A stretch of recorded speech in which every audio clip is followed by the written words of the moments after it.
Assalamualaikum warahmatullahi wabarakatuh. Sebelum kita mulai, saya minta kita lebih merapat ke tengah. Saya persilakan. Rasuluhu la nabiyya ba'dah. Allahumma fassalli wa sallim ala abdika wa rasulika Muhammad wa ala alihi wa ashabihi wa man tabi'ahu wa walahu ila yaumiddin. Wa ba'd, usikum wa nafsi bitaqwallah faqad fazal muttaqun. Jamaah sekalian yang dirahmati Allah, di sesi pertama ini, pada malam hari ini kita akan belajar fikih. Sebelum-sebelumnya saya cuma menjadikan rujukan, kita jadikan sebagai sumber. Mulai dari bulan yang lalu kita ubah, kita membaca kitab Al-Fiqhul Islami wa Adillatuhu. Sebelum kita masuk ke lanjutan dari judul yang malam ini, masuk kepada wal hilyul ladzi tajibu fihi zakatu 'inda Syafi'iyah, dan selanjutnya, ringkas cerita kita akan membahas tentang macam-macam perhiasan yang wajib dizakatkan menurut ulama-ulama 4 mazhab. Jadi kita bahas nanti pendapat Imam Syafi'i, pendapat Imam Hambali, pendapat Imam Hanafi, jumhur ulama, dan selanjutnya insyaallah. Kita baca kitabnya, kita terjemahkan. Nah, sebagai pengantarnya saya mau menyampaikan kesimpulan dari apa yang sudah kita bahas terdahulu. Bapak Ibu sekalian, walaupun esensinya atau substansinya sama, tapi kadang-kadang orang bingung membedakan mana zakat harta dan mana zakat perdagangan. Ini terutama seperti kita yang rata-rata sebagai kaum pedagang di sini. Bisa hidupkan kipas enggak? Baik, kita lanjutkan. Nah, Bapak Ibu sekalian, contoh lah ya, seandainya cincin ini kan cuma besi ini, ya. Seandainya cincin ini emas, ya, seandainya cincin ini emas,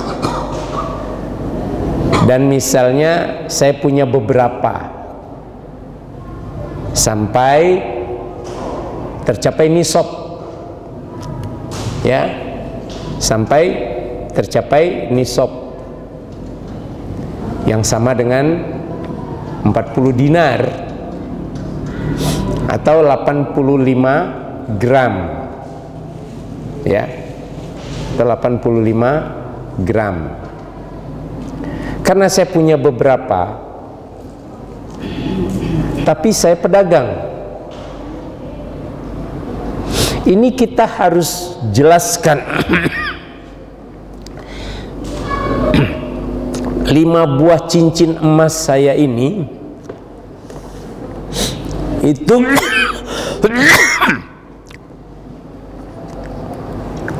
untuk diperjualbelikan atau tidak. Satu. Kedua, untuk diperjualbelikan ketika terpaksa atau tidak. Yang kedua, misalnya kita berdagang, ini uang toko, ini uang pribadi, uang rumah.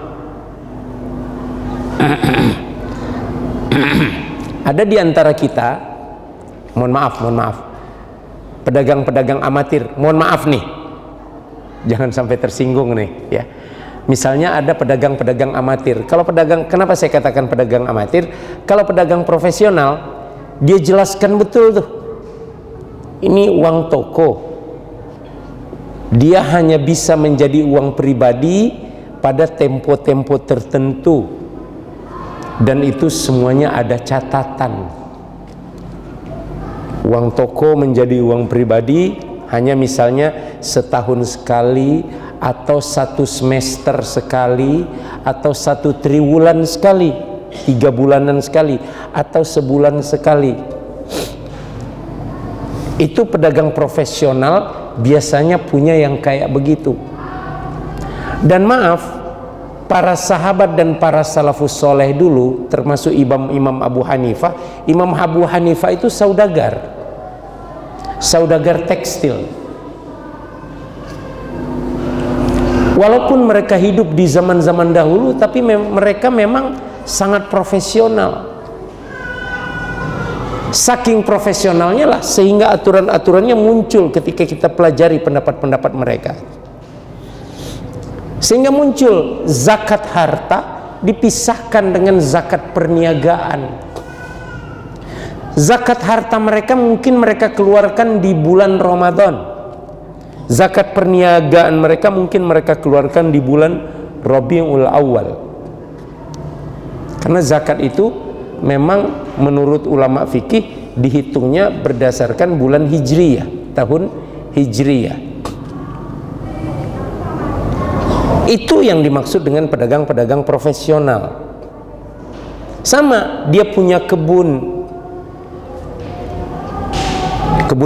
yang syaratnya cukup untuk dikeluarkan zakat perkebunannya. Tapi di satu sisi dia berpegang kepada hadis la zakata illa fi arba'. Tidak ada zakat secara pertanian kecuali pada 4 komoditas pertanian. Dia punya kebun kurma, yang jelas ada zakat pertaniannya. Dia punya ladang gandum, yang jelas ada zakat pertaniannya. Dia punya kebun anggur yang kemudian diolah menjadi kismis, yang jelas ada zakat pertaniannya. Tapi dia juga punya kebun sawit, yang ulama berbeda pendapat apakah dihitung sesuai dengan zakat pertanian atau dihitung sebagai zakat perniagaan. Berdasarkan hadis tadi, la zakata illa fi arba', tidak ada zakat kecuali pada 4 komoditas pertanian. Nah, itu yang saya maksud dengan pebisnis profesional. Tapi rata-rata kita walaupun perdagangannya sudah berskala besar, kita tidak mau mengolah perdagangan kita secara profesional. Maka kadang-kadang kita mentok cuma sampai di pedagang menengah. Kita kalah dengan saudara-saudara kita kaum Tionghoa.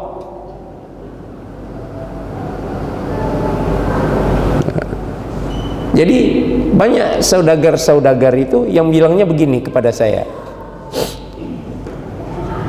Orang Minang kalau bersaing dengan orang Cina, gitu kita sebut, mudah-mudahan ini tidak rasis ya, tapi ini hal-hal yang positif saja. Orang Minang, orang Bugis, orang Cina, dia bilang begitu.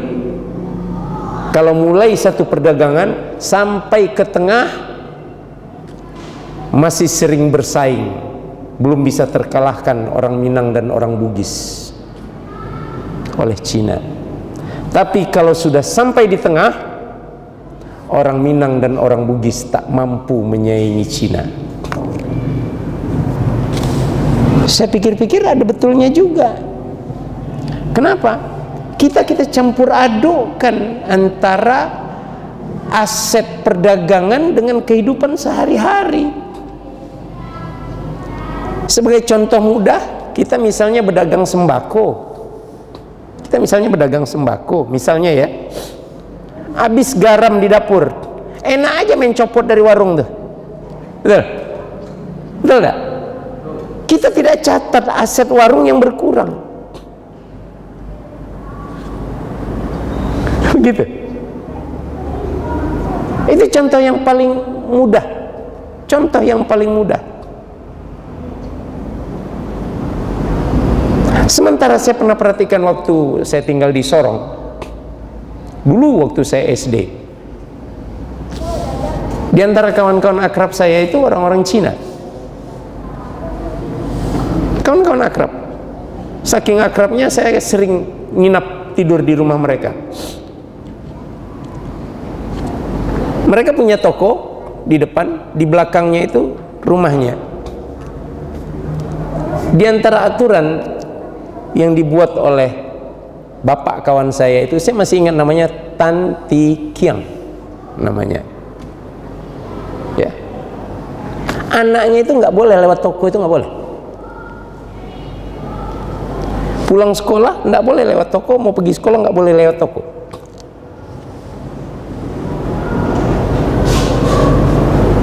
Harus lewat samping.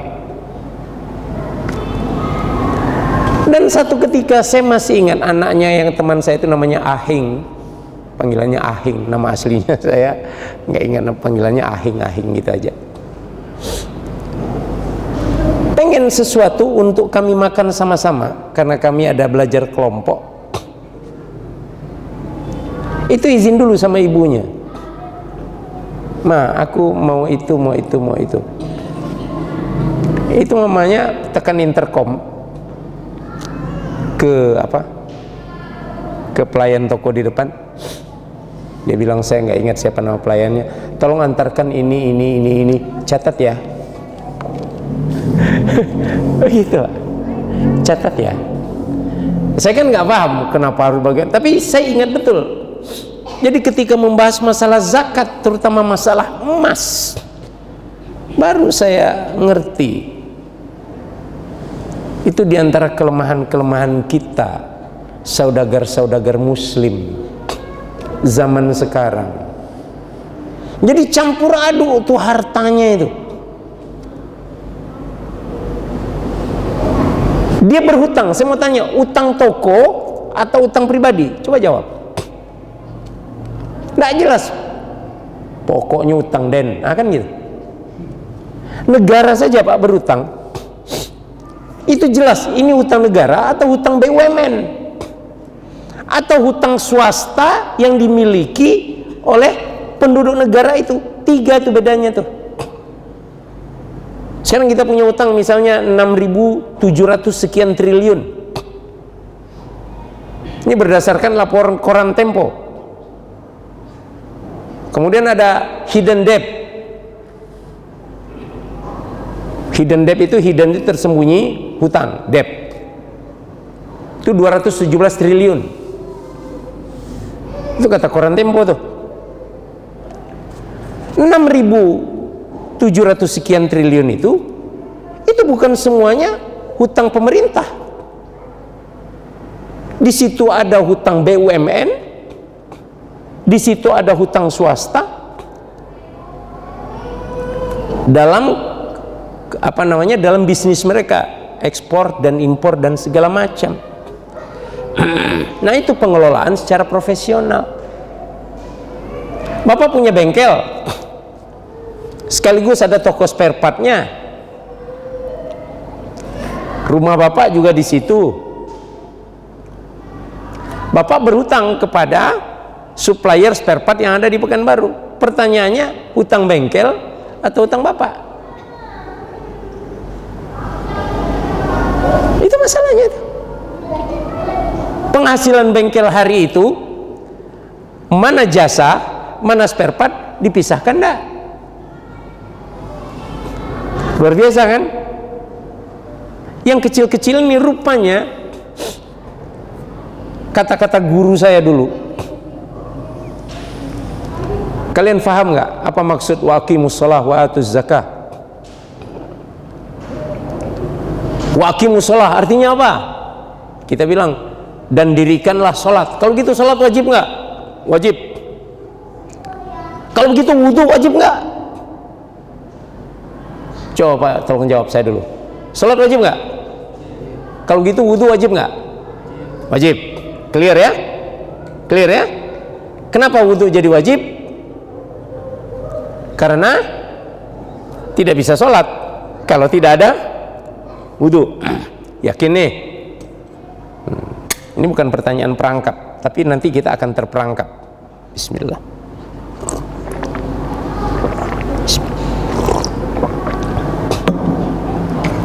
Masih hidup kayaknya, nanti silakan tanya. Waktu kami kelas 5 kami ditanya begitu di masjid. Kiai Hasan Abdullah Sahal, pimpinan Pondok Modern Gontor. Kemudian dia tanya, Dari mana kamu tahu bahwa sholat itu wajib? Tentu kami jawab, karena perintahnya wa aqimu, dan dirikanlah sholat. Oke, bagus. Kemudian dia tanya, wa atuz zakah. Apa artinya? Kami artikan, dan keluarkanlah zakat. Terus dia tanya lagi, kalau gitu zakat wajib nggak? Wajib.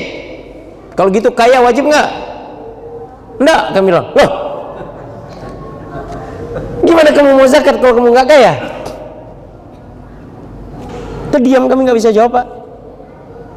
Saya yakin Bapak pun kalau saya tanya gitu terdiam juga tuh. Baru kemudian dia terangkan, hartamu itu wajib kamu kelola sesuai dengan ketentuan zakat, itu loh maksudnya. Jadi jelas mana hartamu, mana harta istrimu. Nah, kita di rumah tangga campur aduk nggak harta istri dengan harta suami? Ayo jawab. Nah, terus mati suaminya, harta mana yang mau dibagi sebagai warisan? Coba jawab. Tak pening belotak kita dibuatnya. Loh, harta istri kan harta suami, Ustaz. Harta suami kan harta istri. Siapa bilang? Cari dalilnya kalau memang iya. Tidak bisa. Harta istri, harta istri. Harta suami, harta suami.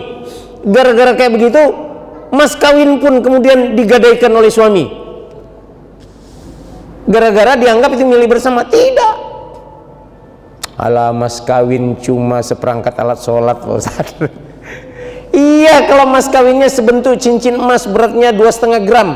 Kalau mas kawinnya 15 biji Toyota Alphard, gimana? Macam di Arab Saudi, wanita-wanita mas kawinnya mahal.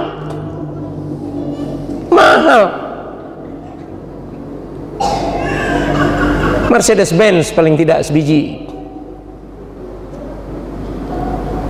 Honda 700 tak main.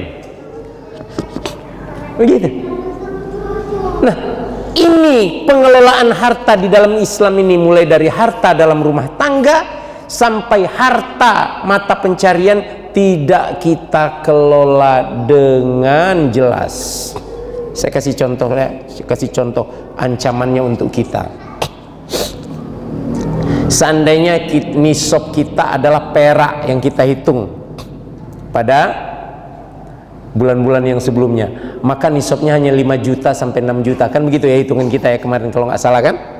Berarti siapa yang sudah punya simpanan 6 juta atau 5 juta, dia sudah wajib mengeluarkan zakat.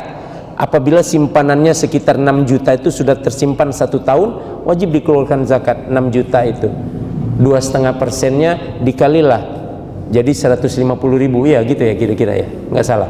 2,5% kali 6, 150.000. Kalau salah mohon maaf lah pada kalkulator.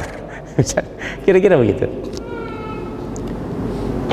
Tetapi ketika dia punya perdagangan, dia punya toko, aset toko itu dengan bisnisnya semuanya dihitung 1 miliar, ya, dihitung 1 miliar. Tapi dari 1 miliar itu utang toko 990 juta. Ya, 990 juta. Kalau diakumulasikan, dia bilang utang masih lebih banyak daripada harta, Ustaz. Wajib keluar zakat nggak dia? Coba jawab. Tidak kan? Padahal dia sudah terancam pada hartanya. Fatukwa biha jibahuhum wa junubuhum. Itu gara-gara aset perdagangan ditarik kepada aset pribadi. Akhirnya harta pribadinya tidak dizakatkan, padahal nisab zakat pribadinya sudah sampai. Nah, nisab zakat pribadinya itu yang kemudian Allah jadikan setrikaan-setrikaan dari neraka yang akan disetrikakan kepada jidat-jidat mereka dan punggung-punggung mereka. Itu Pak, itu bahayanya tuh. Itu yang saya maksud.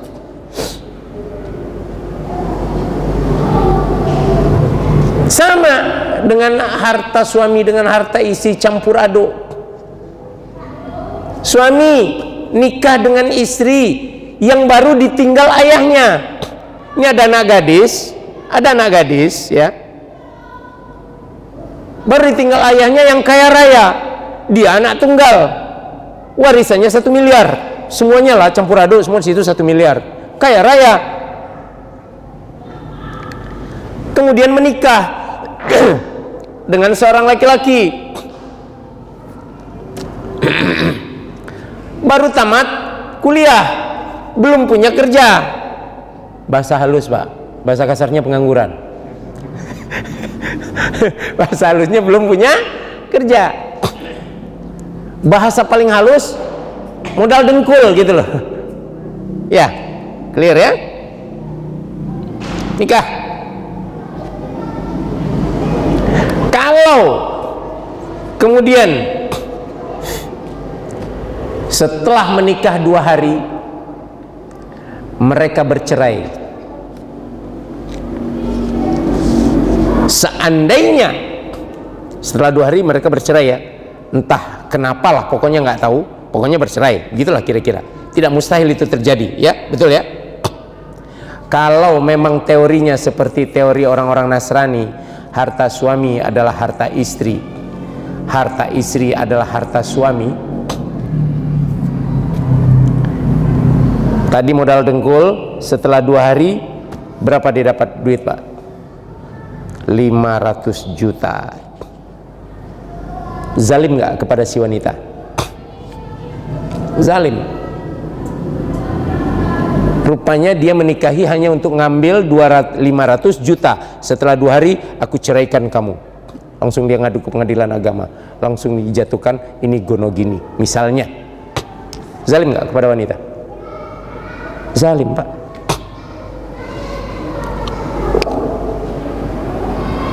Satu, mati si suami, anggaplah nggak bercerai, mati, ya, mati.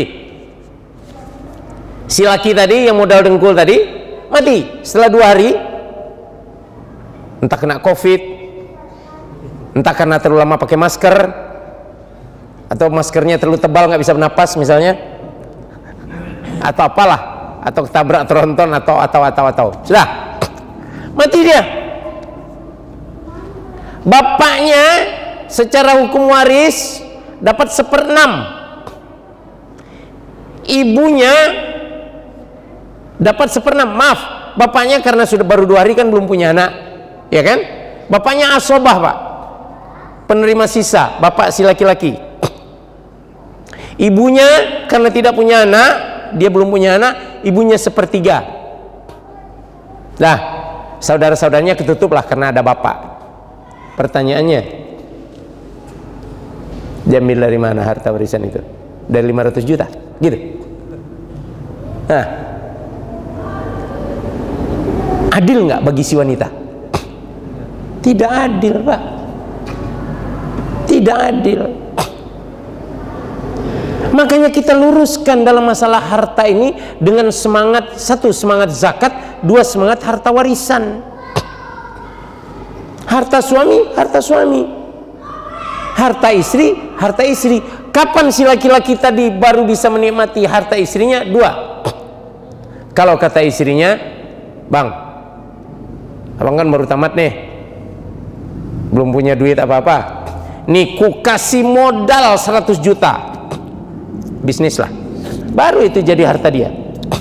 Ku kasih, bukan ku pinjamkan, ku kasih modal 100 juta, bisnis lah. Nampak betul orang BMT.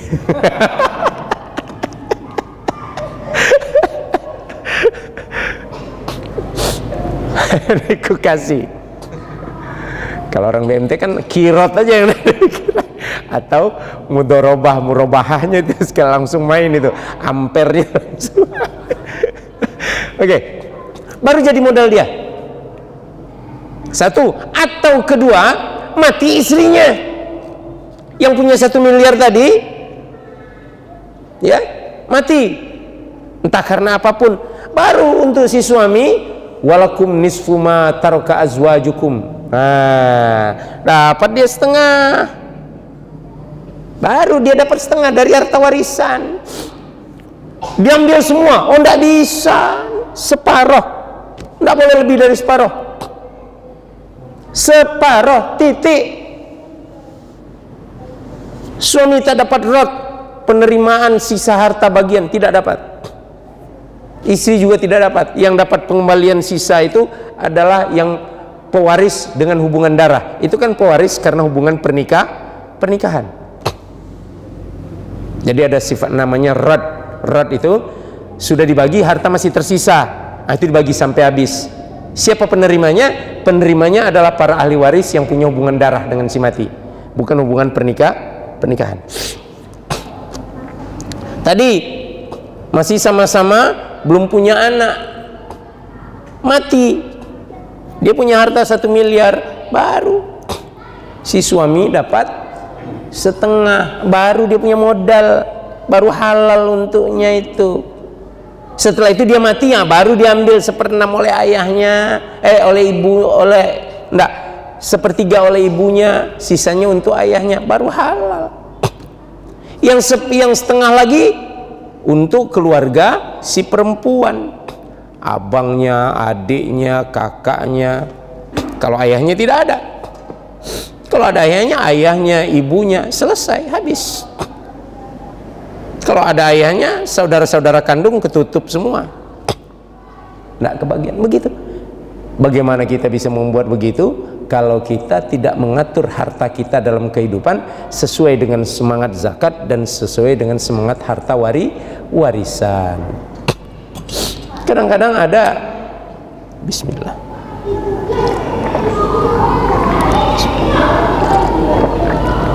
istri-istri tersinggung ketika suaminya mengatakan, yang mobil itu ada 2, satu Innova biru, satu Innova silver. Yang silver punya kau.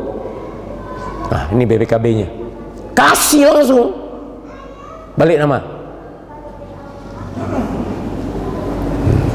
Kita punya kebun sawit di DK 200 hektar. Nah, misalnya, berdoa itu yang bagus-bagus.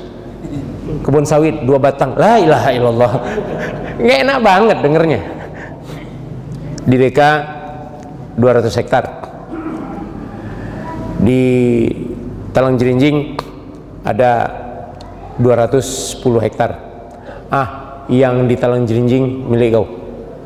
Ini surat-suratnya, balik nama. Itu kadang-kadang ada istri yang tersinggung. Abang nih, kita mau bercerai apa bang? Kok bagi-bagi kayak begitu? Salah paham dia. Itu difahamkan, bukan?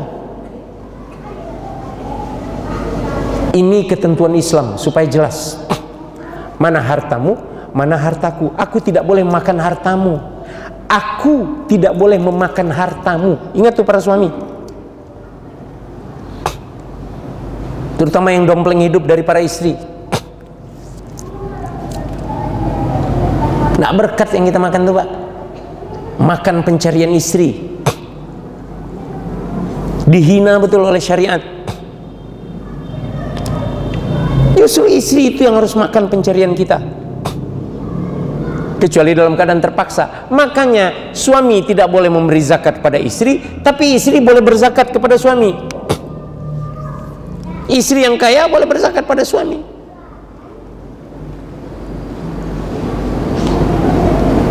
Nah, rumah kita ada 2. Rumah yang di puncak Cianjur, Cipanas itu milik kamu. Tapi rumah yang di puncak Kuningan itu milik saya.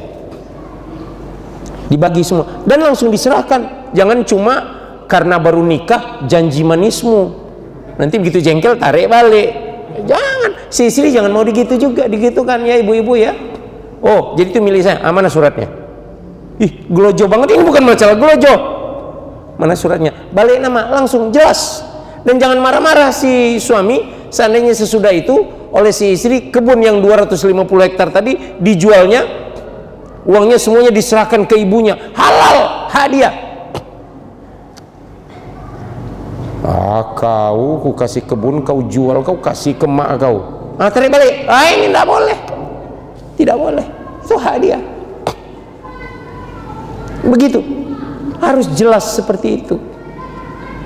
Tapi memang karena kita sudah lama tidak hidup dengan gaya ekonomi Islam, kita hidup dengan gaya ekonomi Yahudi dan Nasrani, gaya ekonomi Eropa, maka kita tidak tahu lagi mana harta milik suami, mana harta milik istri. Ujung-ujungnya ketika berzakat bingung. Beberapa kali ada datang orang ke pesantren, Pak Ustadz mau berzakat. Zakat apa Pak? Zakat harta. Ini zakat saya sekian juta. Zakat bapak atau zakat ibu? Zakat kami. Kok bisanya zakat kami? Nggak ada Pak, pahala bersama zakat itu. Ini harus jelas, zakat bapak atau zakat ibu, itu harus jelas. Begitu Pak Ustadz. Kita kasihlah kuliah tentang ekonomi Islam setengah jam juga, baru jadi zakat itu baru diterima. Itu harus clear seperti itu Pak, harus clear. Saking bingungnya, maka perusahaan pula dizakatkan. La ilaha illallah. Pahalanya untuk siapa? Pahalanya untuk mesin, gitu. Nggak ada zakat perusahaan. Ada zakat perusahaan? Ada zakat perusahaan. Dalam wajib zakat ada zakat perusahaan? Nggak ada. Yang wajib mengeluarkan zakat pemilik perusahaan itu. Itu yang wajib mengeluarkan zakat, pemilik perusahaan itu. Saham itu kan ada perusahaan itu kan ada saham-sahamnya. Fahamkan kepada seluruh pemegang saham. Saham Anda sekian persen, saham Anda sekian persen, saham Anda sekian persen, berarti uang Anda di perusahaan ini yang sudah tersimpan selama 1 tahun itu sekian, dan itu sudah mencapai nisab. Maka Anda berzakat sekian, Anda berzakat sekian, Anda berzakat sekian. Tapi karena uang Anda masih di dalam perusahaan, maka bendahara perusahaan yang membayarkan. Jangan terbalik. Maaf ya, kalau di Malaysia itu zakat tenaga nasional berhad, PLN kita, zakat Telkom, zakat Telkomsel. Saya bilang, sejak kapan pula ada perusahaan mengeluarkan zakat? Sekalian aja negara berzakat, negara berzakat, tak pening kepala otak presiden. Kira-kira seperti itu. Ini akibat kerancuan kita dalam memahami konsep-konsep ekonomi berbasis zakat dan berbasis harta warisan. Nah, baru kita masuk sekarang, karena nanti akan ada masalah seperti kata Ahmad bin Hambal. Nanti kita bahas satu-satu. Saya tanya dulu. Silakan. Saya dagang, uang pribadi saya itu ada 10 juta. Kalau saya pakai nisab perak sudah masuk. Tapi saya dagang itu, uang dagang saya itu nilainya total 100 juta dagang. Tapi utang saya itu sampai 110 juta. Nah ini kalau dari pembahasan atau yang terang Ustaz tadi, berarti perdagangan saya tidak punya zakat, tapi harta pribadi saya tetap berzakat. Betul.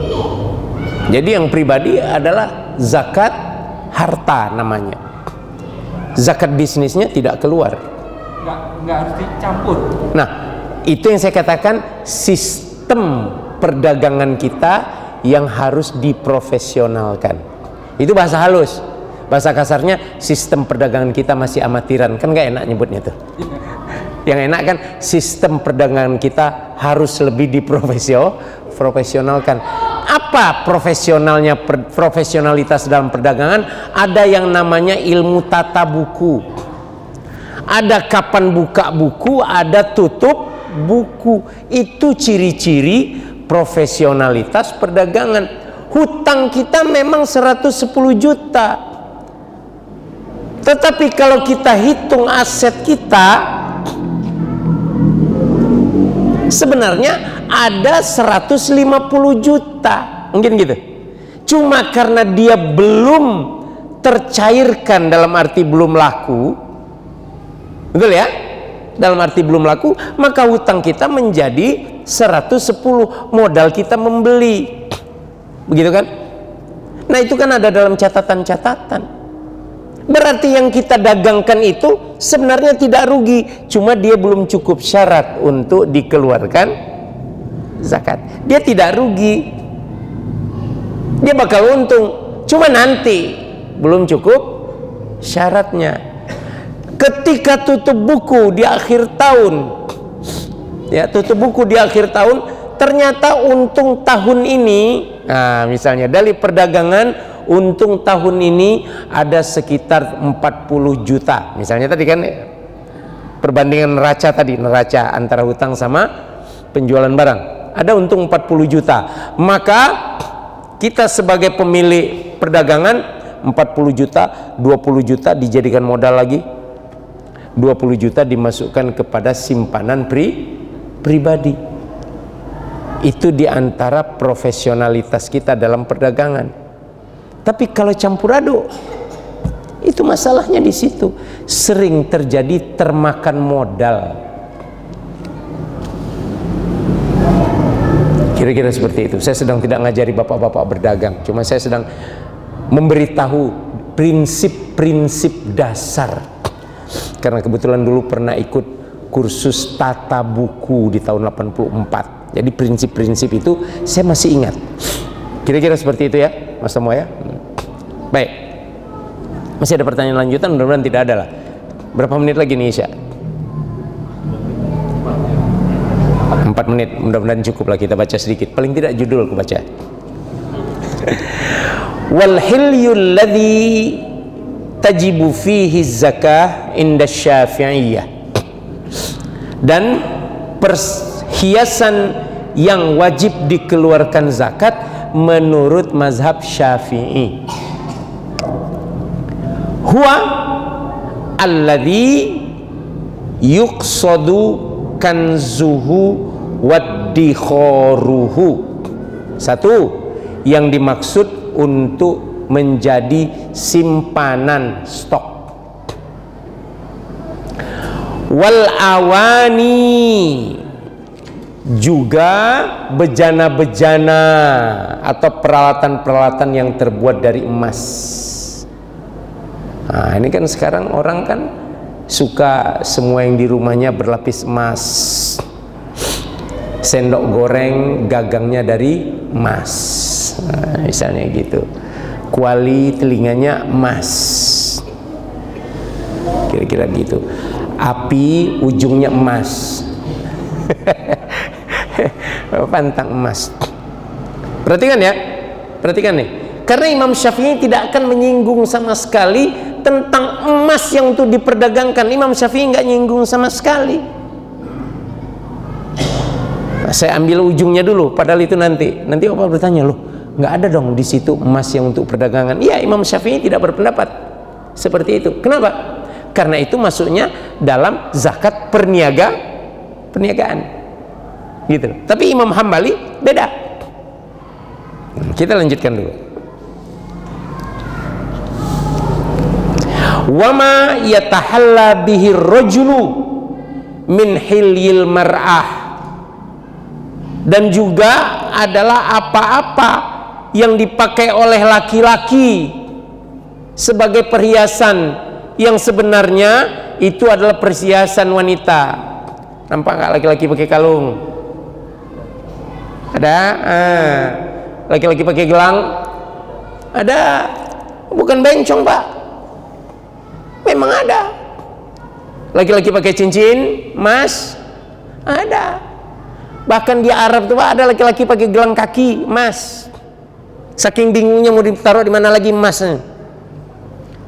Nah, sekarang yang betinde-betinde itu, pusat di tindenya taruhnya emas. Sebentar lagi biji matanya ditinde.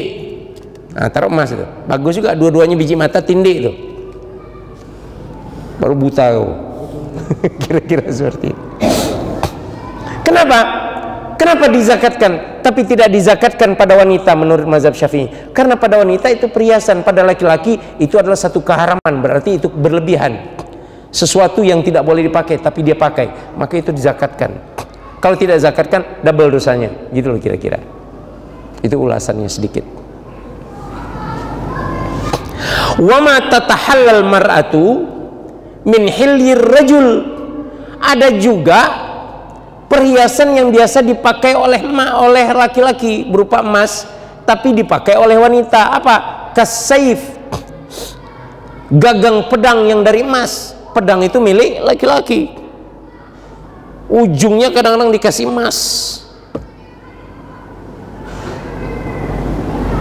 Kenapa? Karena akan menjadi rampasan perang, menunjukkan bahwa dia adalah komandan pasukan misalnya. Jadi kalau helm perang yang kalau perang pakai pedang dulu kan ada helm perangnya itu, ujungnya itu tergantung statusnya apa. Kalau para prajurit biasa maka dia hanya terbuat dari besi biasa. Kalau dia komandan regu maka terbuat dari perak, di ujungnya itu ada jambul, Pak.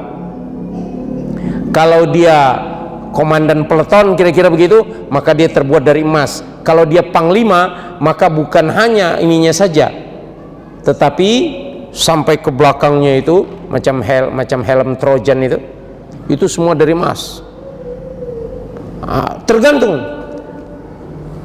Oh, padahal itu kan jadi rampasan perang. Itu justru untuk merangsang siapa yang berani lawan aku, gitu loh. Itu kejantanannya itu orang-orang dulu dalam berperang. Oh, panglima berarti kalau aku berhasil membunuh dia, aku berhasil mendapatkan ini dan ini. Perisainya juga besi berlapis emas, kira-kira seperti itu. Tetapi kemampuannya memang luar biasa. Khalid bin Walid dalam satu perang saja, kalau dia sebagai panglima, jangankan Khalid, Qaq bin Amru itu bawahan Khalid cuma sebagai komandan sayap. Sebelum perang dia sudah berhasil membunuh 100 orang dalam perang tanding. Sebelum perang dimulai, perang tanding, 100 orang dilibasnya. Satu maju mati, satu maju mati, satu maju. Kira-kira seperti itu. Apalagi Khalid bin Walid. Nah, jadi memakai perhiasan-perhiasan itu bukan untuk bukan sekadar untuk bermegah-megah, apalagi nunjukkan bahwa dia kaya. Tidak, dia nunjukkan aku panglima, siapa yang berani lawan aku. Kira-kira seperti itu. Nah, tiba-tiba yang itu dipakai oleh wanita, belati yang ujungnya dari gagangnya ada dari emas, itu perhiasan laki-laki yang dibenarkan. Perhiasan laki-laki yang dibenarkan, tiba-tiba itu digunakan oleh wanita. Itu adalah berlebihan menurut mazhab Syafi'i. Itu berlebihan, israf. Maka itu dikenakan zakat, bukan dianggap perhiasan. Tapi ketika itu berada pada laki-laki, maka itu dianggap sebagai perhiasan. Sama, laki-laki pakai kalung emas. Ketika kalung itu berada di perempuan, itu dianggap perhiasan yang tidak perlu dizakatkan. Tapi ketika itu di laki-laki, itu adalah satu yang haram dan itu bukan perhiasan, wajib kau zakatkan. Ngapain kau pakai? Kira-kira begitu. Nah, itu filosofi, pemahaman dari sebutan ini. Wattibru al-mawsub al-masukh hilyan, ataupun emas-emas yang belum diproses, masih dalam bentuk pasir-pasir itu, at-tibru. Seperti sekam-sekam kayu, itu at-tibru, emas sebelum diolah. Dia belum diolah tapi bakal diolah menjadi perhiasan, maka itu juga wajib dizakatkan. Sudah masuk waktu Isya? Sudah, kok nggak bunyi alarmnya? Oh, dimatikan. Maaf kalau terlewat sedikit. Kita akhiri saja dulu, insya Allah kita sambung nanti sesi kedua dengan pelajaran tauhid, insya Allah. Subhanakallahumma bihamdika asyhadu an la ilaha illa anta astaghfiruka wa atubu ilaik. Assalamualaikum warahmatullahi wabarakatuh.